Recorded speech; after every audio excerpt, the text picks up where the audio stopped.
Hello to all my readers and listeners. Welcome to another audiobook in my love novel series available on my channel, Madness Productions. It is titled To Mutilate. You can go to www.lovestories.com to download the PDF and ebook version of this book and my other love novels. You can buy printed copies on the website or on Amazon. Follow me on Facebook, Twitter, and Instagram. To Mutilate is a suspenseful novel of 10 chapters, which has garnered favorable reviews. First, the synopsis. Osak is a dashing young African who moves to America to further his education. He graduates, starts a career, and marries Ingrid, his college sweetheart who is white. Ingrid gives birth to a baby girl. Osak, prince and heir to the throne of his hometown, where his father is king, comes under pressure to bring the baby home to Africa for circumcision. Osak resists because he abhors female genital mutilation. He also thinks Ingrid would be horrified if she learned about what his parents wanted him to do. Osak's parents had consulted an oracle, which revealed that the baby was the reincarnate of the matriarch of their hometown, a woman named Owa. The royal family was thus obligated by culture and tradition to carry out the circumcision and a reincarnation rite for the baby. Osak still resists until strange things begin to happen to him. A 9 feet tall and wrinkled old lady appears in his dreams several times. The same woman appears in the bathroom mirror during a shave, and the baby girl becomes chronically ill, going in and out of hospitals. Osak's father had warned him of these repercussions if he failed to comply with what their culture demanded of him to do. Osak could lose Ingrid, who would certainly oppose the circumcision and even divorce him over it, or risk losing the baby whom the wrinkled old lady had told Osak was her reincarnate. The ancestral realm she had warned Osak in a dream demanded that the circumcision and the reincarnation rite be done for the baby to live. Osak's decision on what to do is a tough one. Let's begin with Chapter 1. Ingrid was in labor for several hours. Her pregnancy had been a difficult one. After experiencing 3 miscarriages, this pregnancy, for which she had lain in bed for several hours, waiting to deliver the baby, had stuck.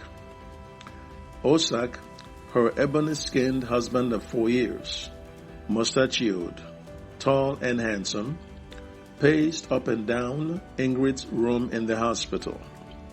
He was nervous at the frenetic activity involving nurses, doctors, and others who were present to attend to his wife.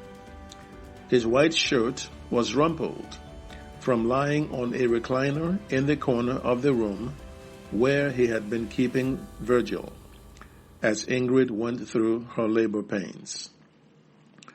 Ingrid received medication to numb the excruciating pain she felt as she prepared to deliver her first child.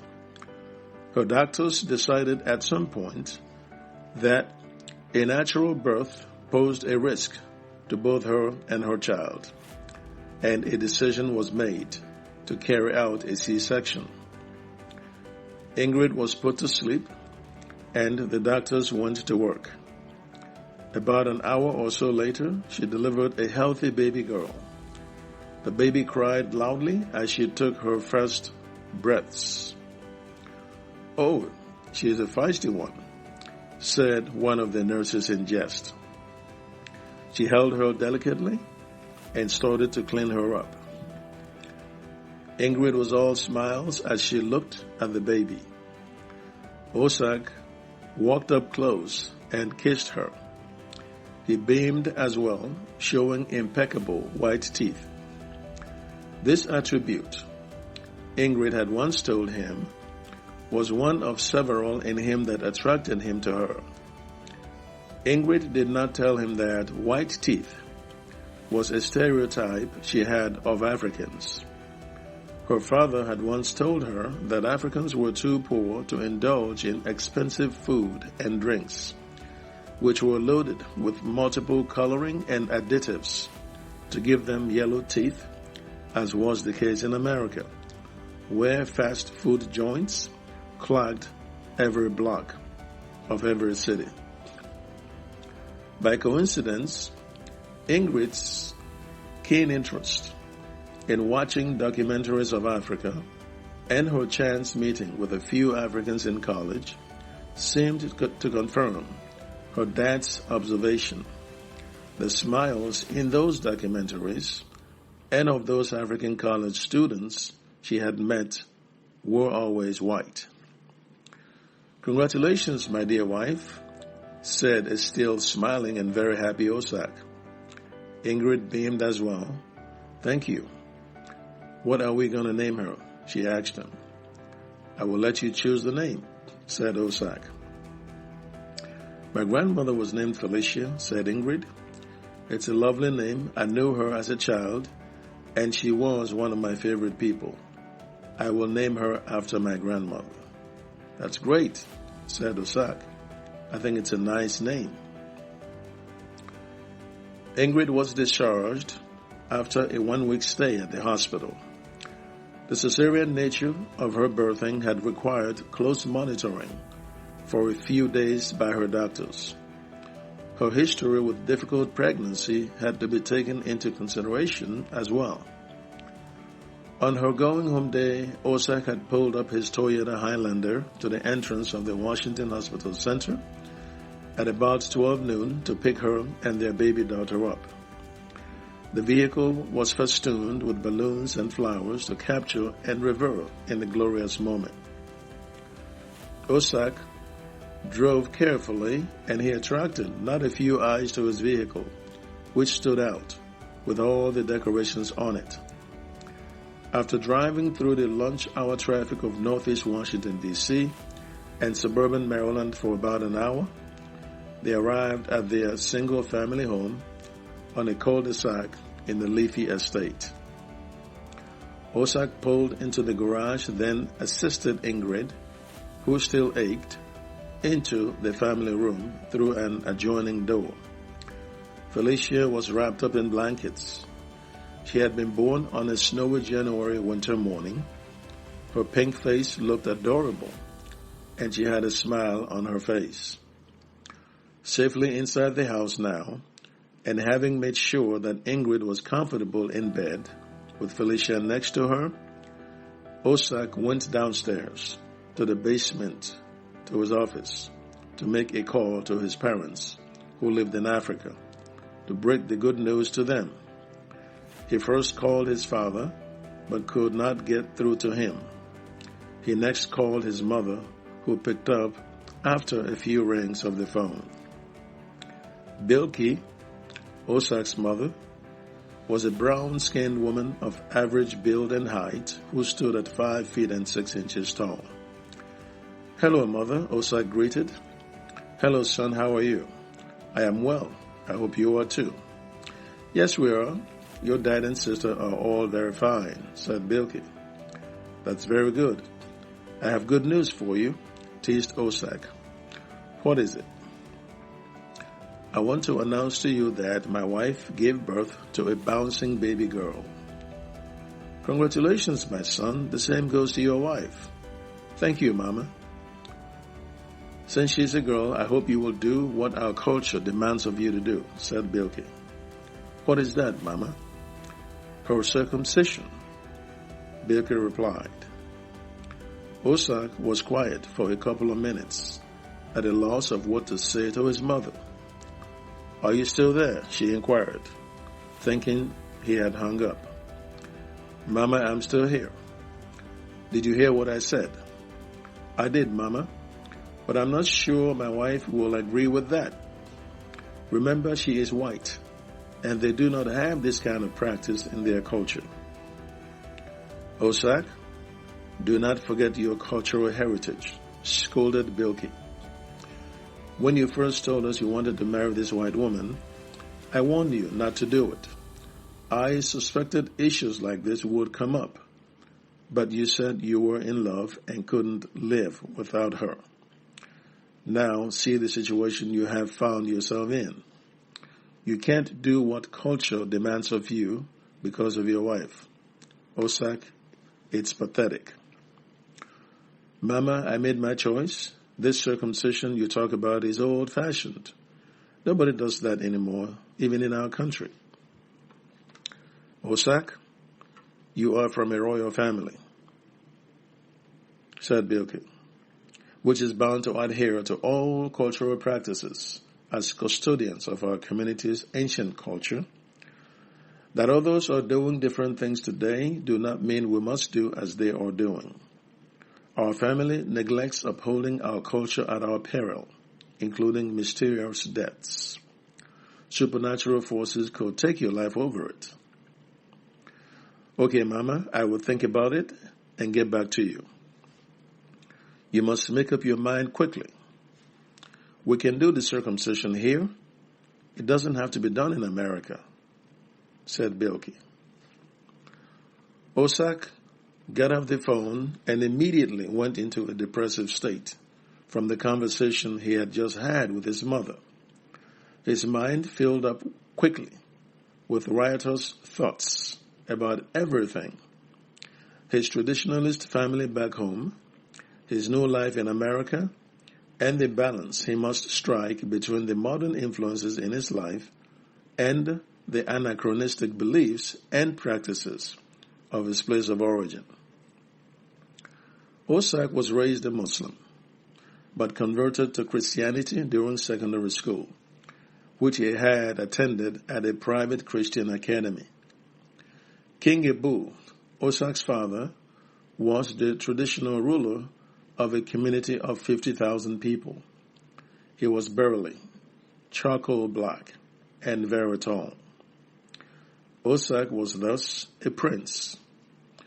Growing up in the palace of his father, he had witnessed from close quarters various practices associated with his father's position as king.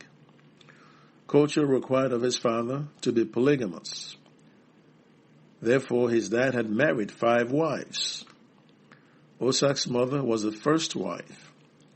King Ibu graced all traditional festivals where he presided over religious rituals and animal sacrifices.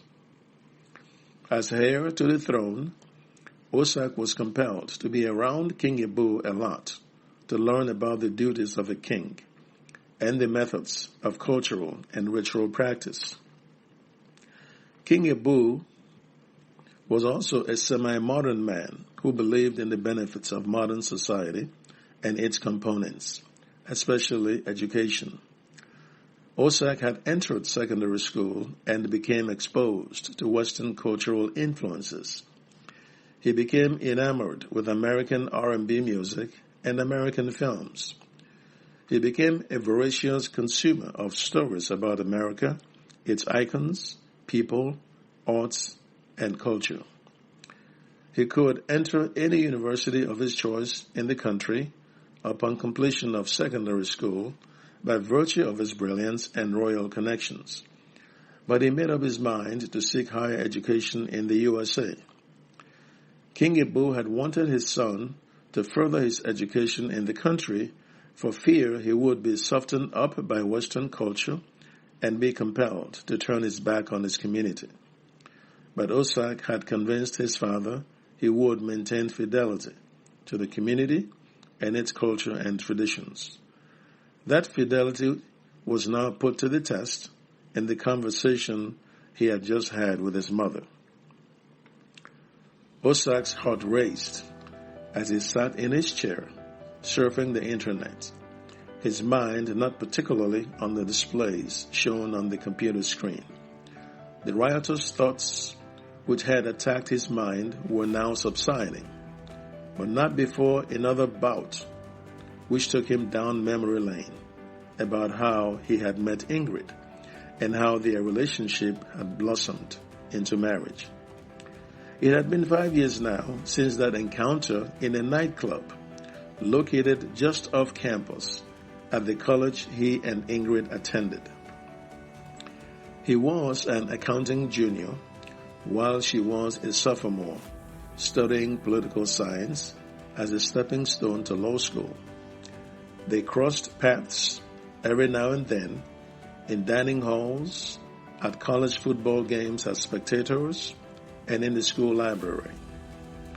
They said nothing to each other. Ingrid was probably not thinking about him, but Osak was infatuated with her.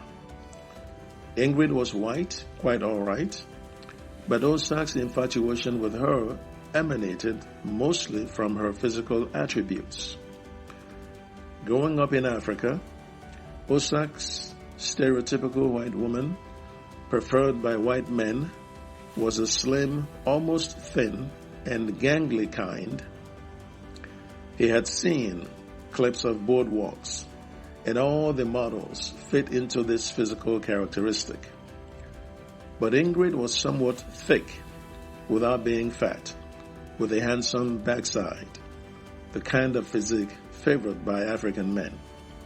And there weren't that many women on the overwhelmingly white college campus with that kind of physique. He had to have her as a friend, he vowed. But he was shy and was unsure of what Ingrid's reaction would be if he made a move. He had never dated a white girl before.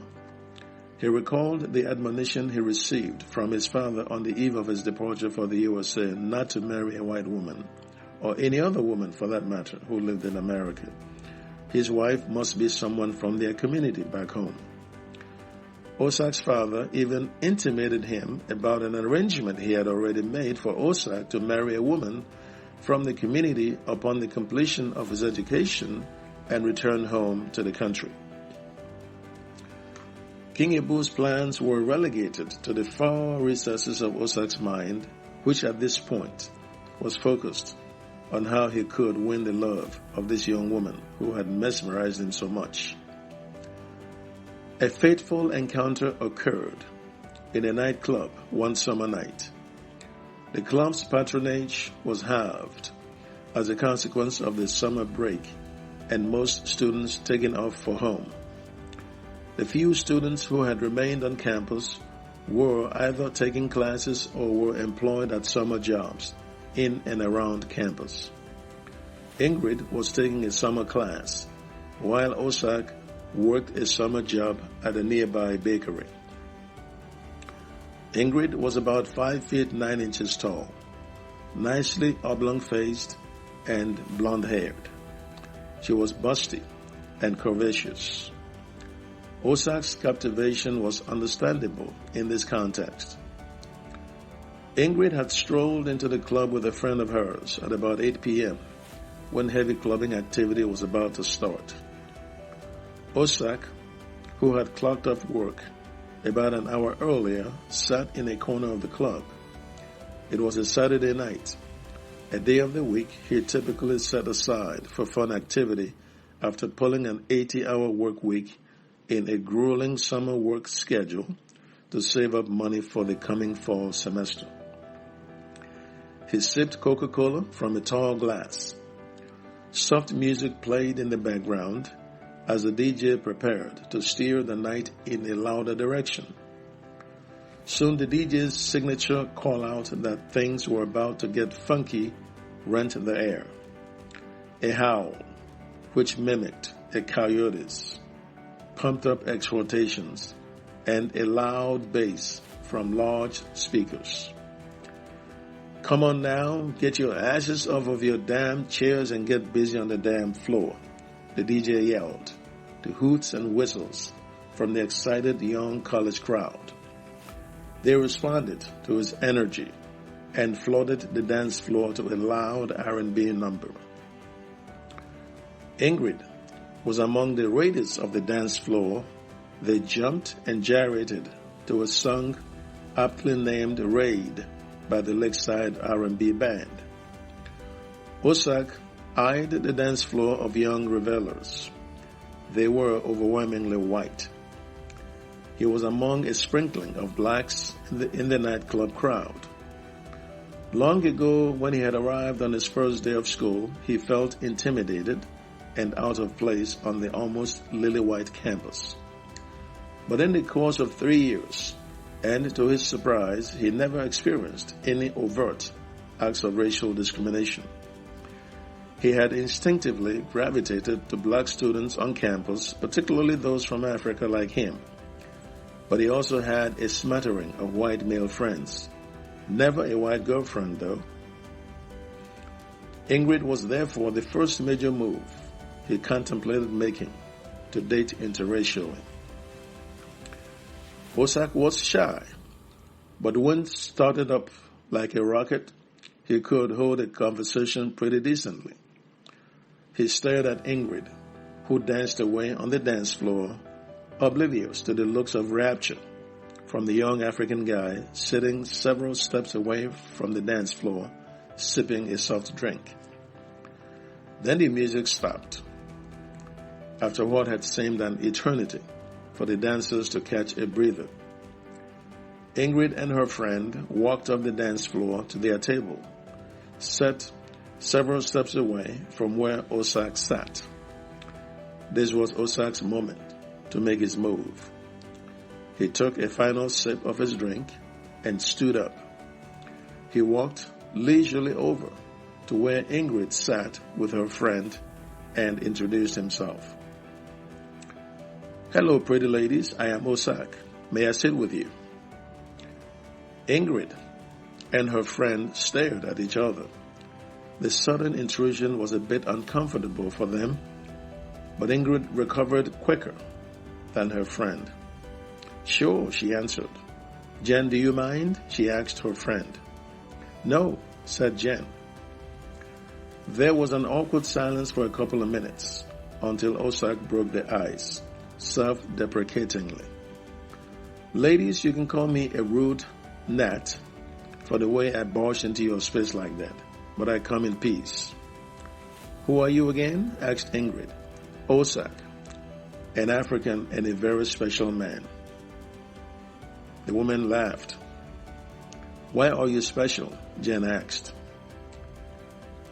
"I once killed a lion that had attacked me. Very few men can do that." "Are you serious?" Jen inquired, not sure whether what she had just heard was said in jest or in seriousness. But then Osak had introduced himself as an African, and he spoke with a heavy African accent, so perhaps he was serious. Osak, sensing he had the ladies engrossed in him now, something he wasn't sure would happen before he made his move to join them, now embellished the false story he had just told. "I had been out in the African bush to hunt when I saw the beast crouched and ready to pounce. I threw a spear at it, but missed. It then ran over to my position so fast, I barely had a chance to react. It knocked me down, but I had another spear which had stuck deep into its mouth before it could bite me. I got up and ran. I returned the following day and saw the dead lion a few yards from the location of the attack." As Osak spun his yarn, the two women's mouths were agape in awe. He made such an impression on the women that by the time the club closed in the wee hours of the morning, he had asked for Ingrid's phone number and she obliged him with the request. That was about 5 years ago now, as he reminisced in his home office, still deep in thought about the command his mother had given him a short while ago. It dawned on him that he had been away from Ingrid and Felicia upstairs in the bedroom for almost an hour. Osak went back upstairs to check on them. Ingrid was soundly asleep, but Felicia was awake. The pupils of her large eyes rolled from east to west as she cooed. Osak picked her up and took her into the tastefully furnished living room of plush couches, long flowery window curtains, and a plush carpet. Osak sat down on the long couch. He cradled Felicia and played with her little hands. As he did this, the matter of her circumcision raised by his mother came coursing through his brain again, giving him distressing moments. He was not in support of it, but even if he were, there was no chance in hell Ingrid would agree with it. She might even file for divorce for his bringing up such a horrible idea to her. But he was also aware of supernatural forces tied to an ancient tradition in his hometown where he was the heir to the throne. Those supernatural forces could kill him if he refused to do what custom and culture required of him to do. He was thus in a major quandary about what to do. Felicia looked so beautiful and innocent. The thought of any surgical instrument coming close to her body for an anachronistic and cruel procedure like circumcision was unthinkable. Exhausted by the unceasing thoughts, ongoing for a couple of hours now, he fell into a stress-induced sleep, still cradling Felicia. Ingrid's yell of his name woke him up. He had been asleep for about an hour. Ingrid had herself woken up to discover Felicia missing from beside her on the bed. She had panicked and called Osak's name out loud. "Do you have the baby with you?" she asked from where she lay in the bedroom.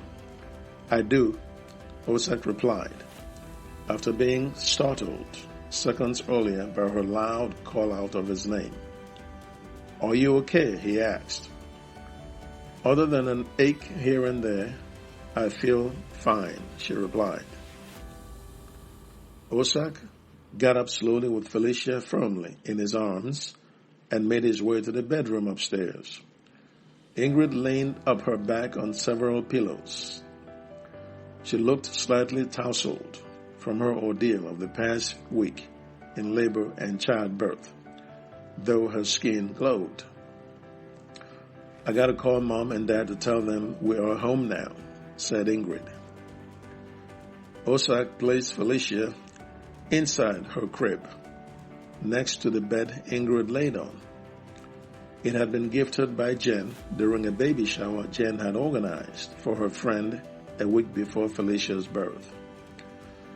Jen had encouraged Ingrid along in her relationship with Osak in the early going, when Ingrid had doubts about it, particularly whether an interracial love affair would work out for her. It was a big deal because, like Osak, she was dating across racial lines for the first time.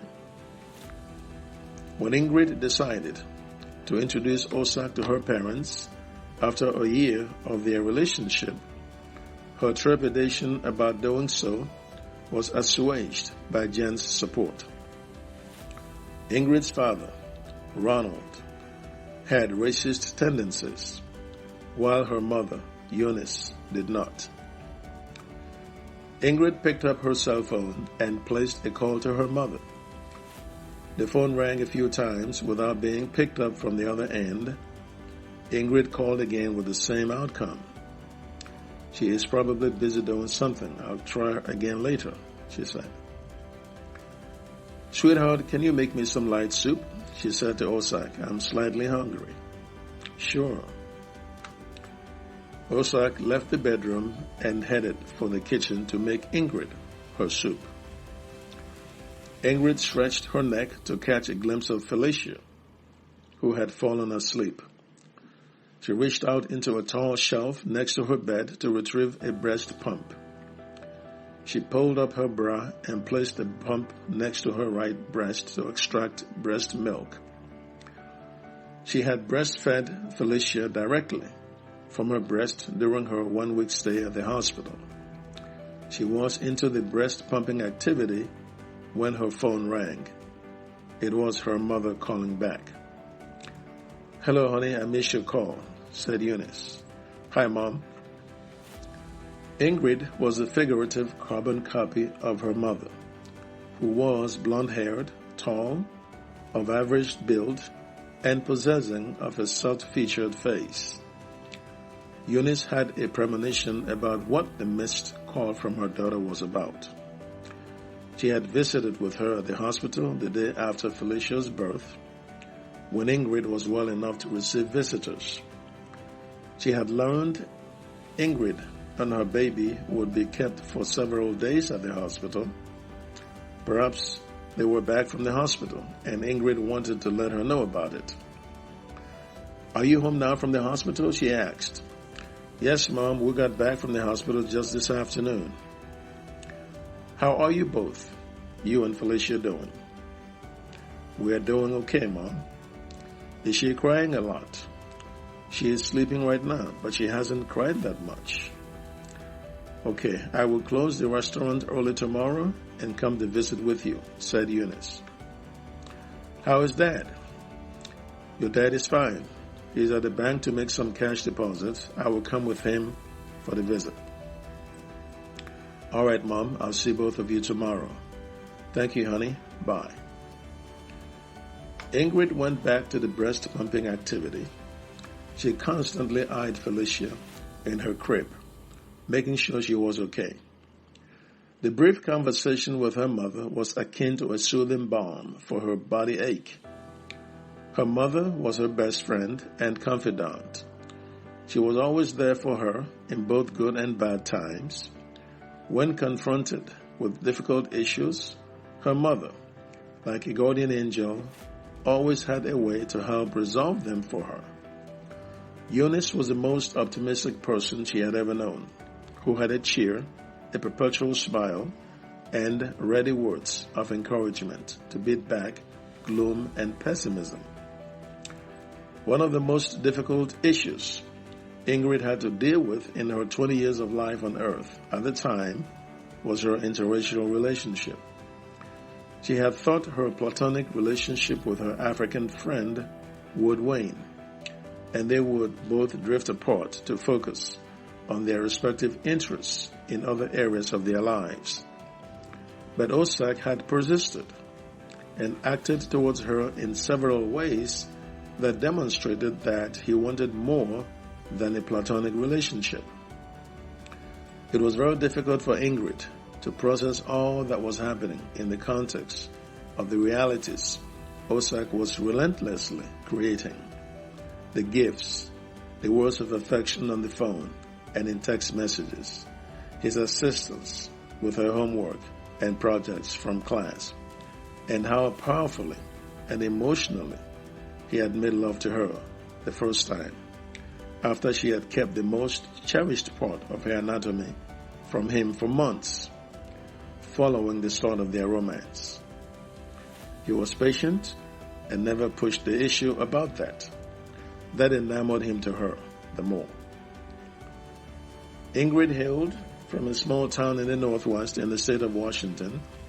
Her only exposure to black people growing up in this town were the images she saw on television of national political figures, celebrities, athletes, and performers. She came physically close to black people later in high school, where 5% of the student population were black, and they were from the small community of black residents in the county. Ingrid's mother was open-minded, being descended from a Scandinavian family which was among the early settlers of the state of Washington. Her father, Conrad, had served in the Second World War and had been a command officer in a battalion of black soldiers. He developed camaraderie with his men at a time when such was not common in the U.S. Army. He returned from the war with a changed attitude about race relations in a country rife with racial prejudice. Conrad raised Eunice and 3 other children to believe in racial tolerance. For several summers, Conrad hosted a number of the black men he commanded in war at his ranch. When Ingrid had approached Eunice about her dilemma with her African friend, she was the perfectly suitable person to help her deal with the situation. End of chapter 1.